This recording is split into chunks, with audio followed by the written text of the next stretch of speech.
Is it on? It's running. I can never tell, man. Hey, it's Dave. And Jace. And we're the two Middle-Aged XGens. We are.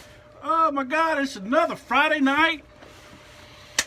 And we got some good stuff in store for everybody. I have no idea. The greatest thing is that I never tell Jason what's going on. We just I put this together in my head. And I'm like, just do this and do that and be prepared for this. But I give him this much information and I just love it. All right, a lot of stuff to talk about tonight. This might be a long one. We're gonna go down memory lane on this. So we're gonna talk about our old days in bands, but we're really gonna talk about first our babies. Our babies. And let me just show you my baby. His baby. That's my baby.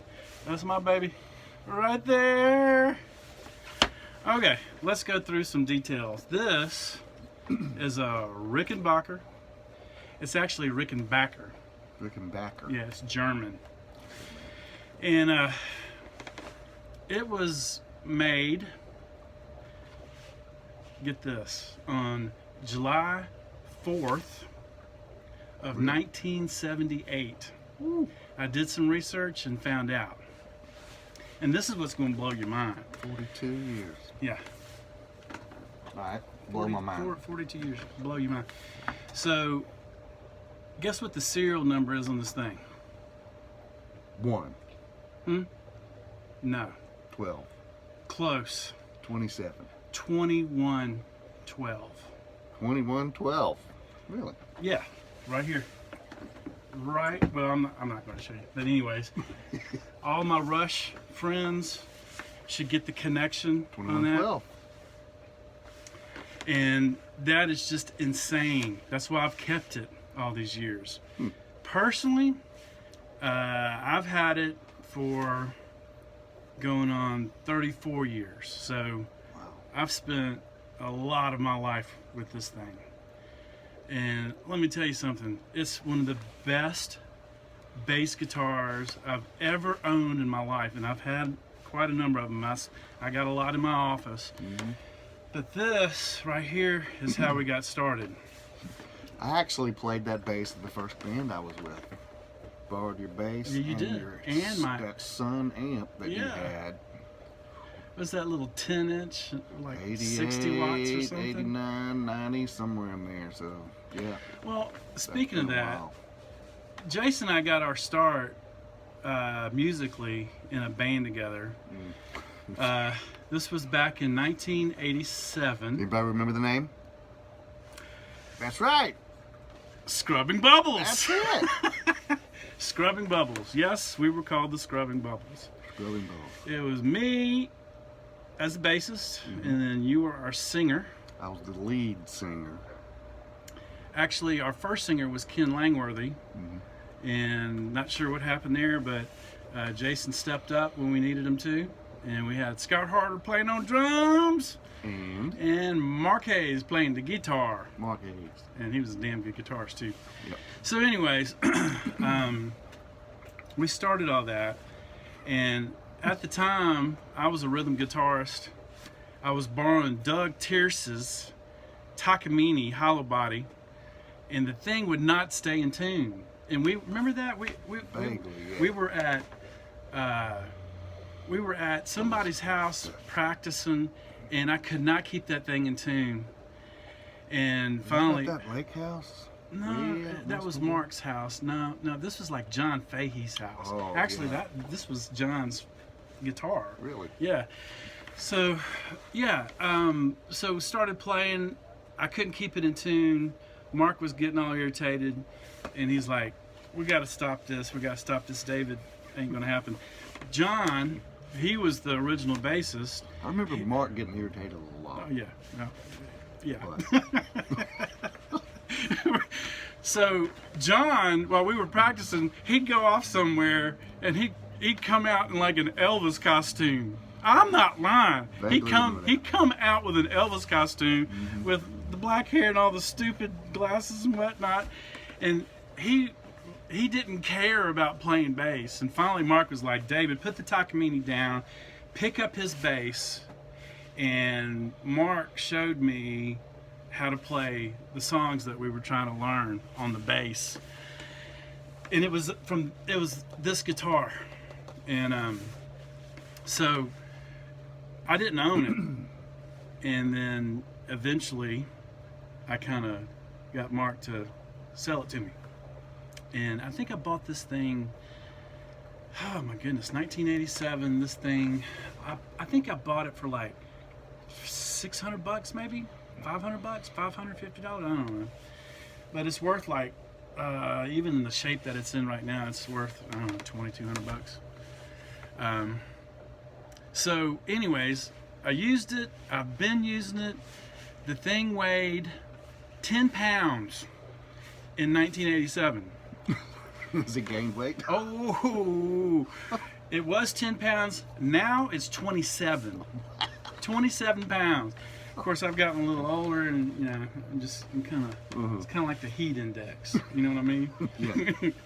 Yeah. So, anyways, it's a heavy guitar, but it's a wonderful guitar. The only thing that I modified, is the pick guard. It was white, and I decided that, you know what, I'm gonna convert that thing into black because I like black. But I mean, it's really cool. It's got the shark fin inlays. It's got a rosewood board, and it's got the pickups. Everything works perfectly.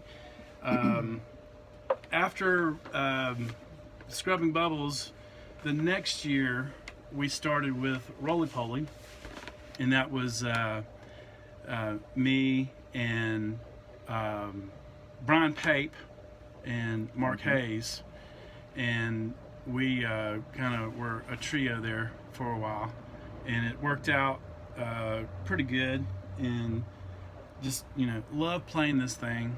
And I've only got one picture of me playing this, and we played a lot of parties back in the day. Woody Hodges. Woody Hodges. Bubbles played Woody Hodges. Yes, we did, man. We did. You remember that? I did, and the cops came.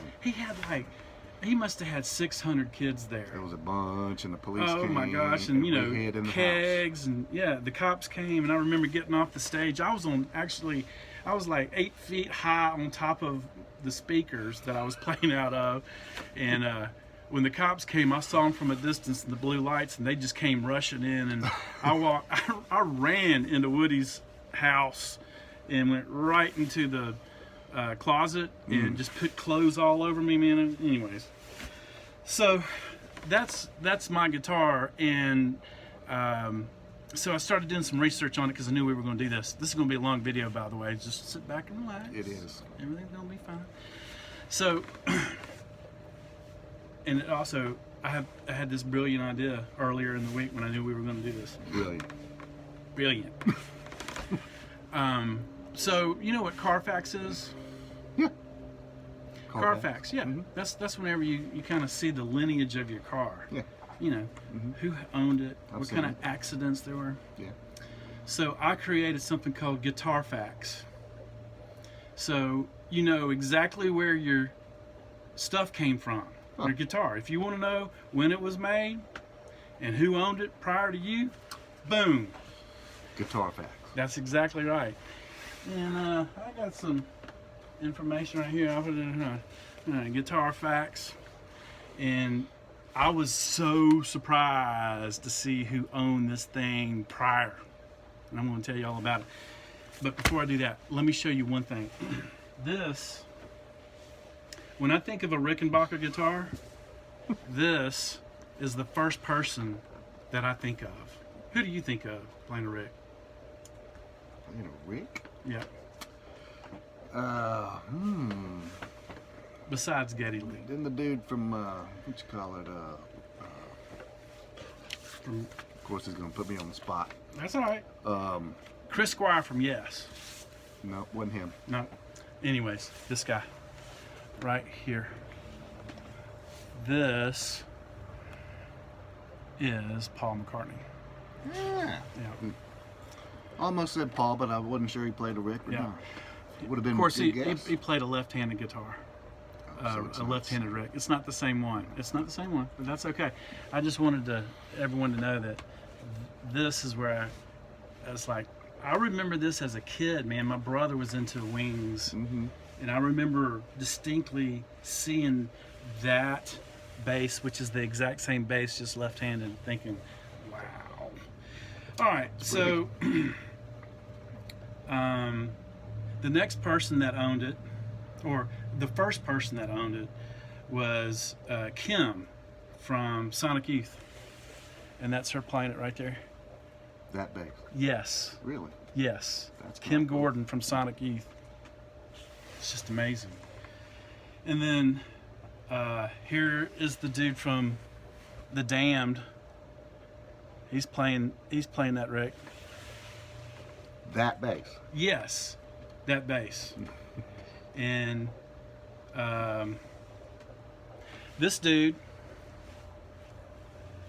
you know, that TV is really, I don't like that. Come on. There we go. Now we're cooking with gas. That makes it a little better. No, maybe not. Anyways, that guy, he's playing my bass. And oh, here's another guy that owned it prior. That's the bass player, Foxton from the Jam. From the Jam. From the Jam. That bass? Yes. And I let this guy right here, he's the bass player for the Raconteurs. He wanted to borrow it. So I let him use it. And here's the biggest bass player of them all that played a Rick. Must be Sting. No. It's not Oh my Sting. gosh. Did he play I that? sure wish that this was better.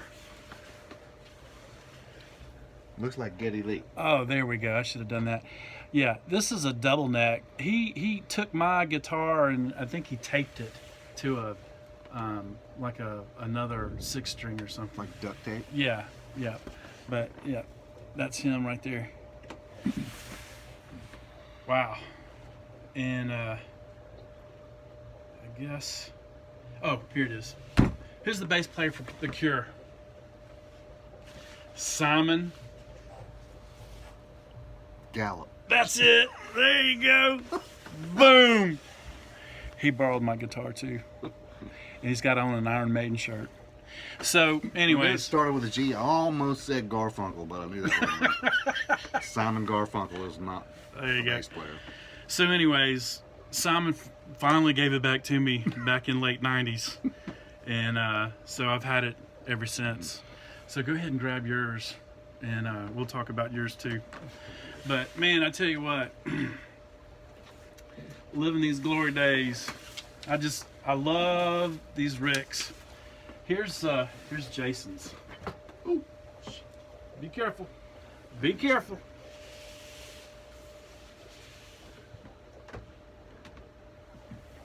Ooh, that is a pretty bass right there. What's that called? That's my bass. That's an Alembic with an A and an L and an E and a B-I-C. Alembic. Can you see that? I even got the t-shirt. Yeah, you did, Alembic. man. Look at you. You got the t-shirt Right on. there. All right. This bass, the company was actually started back in, I want to say 71, I think is when it was.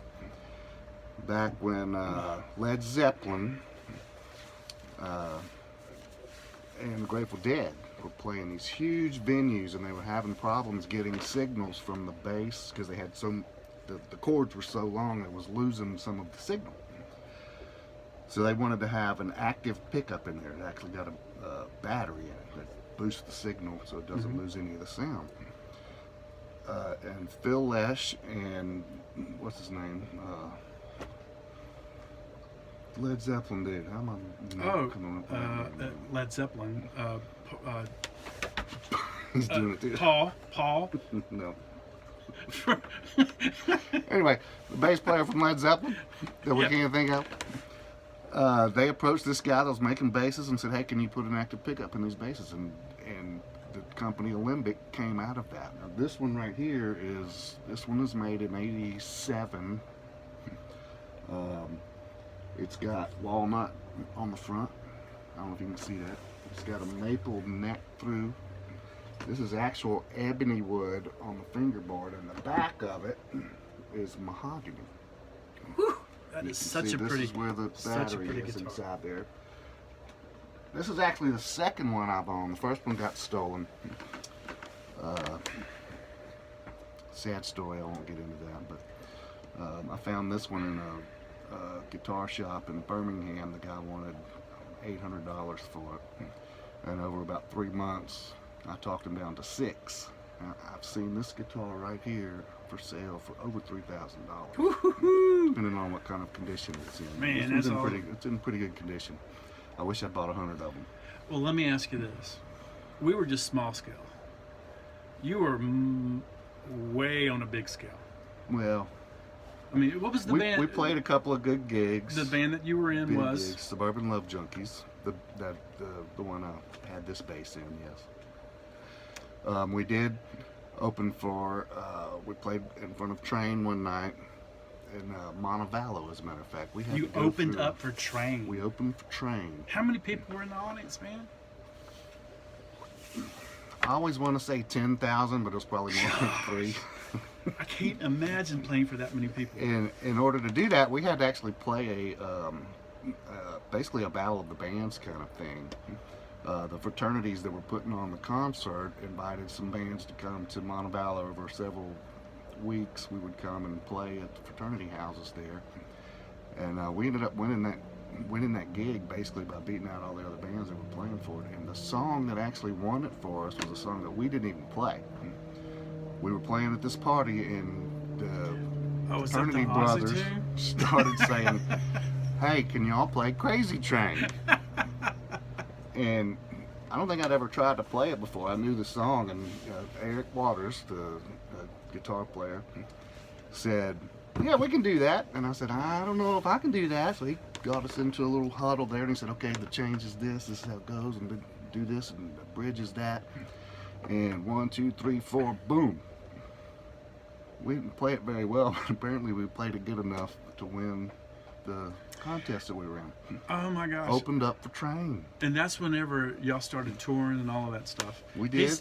Jason has told me so much about touring with the Suburban Love Junkies and all the things that he's done. It was fun. Oh my gosh, man.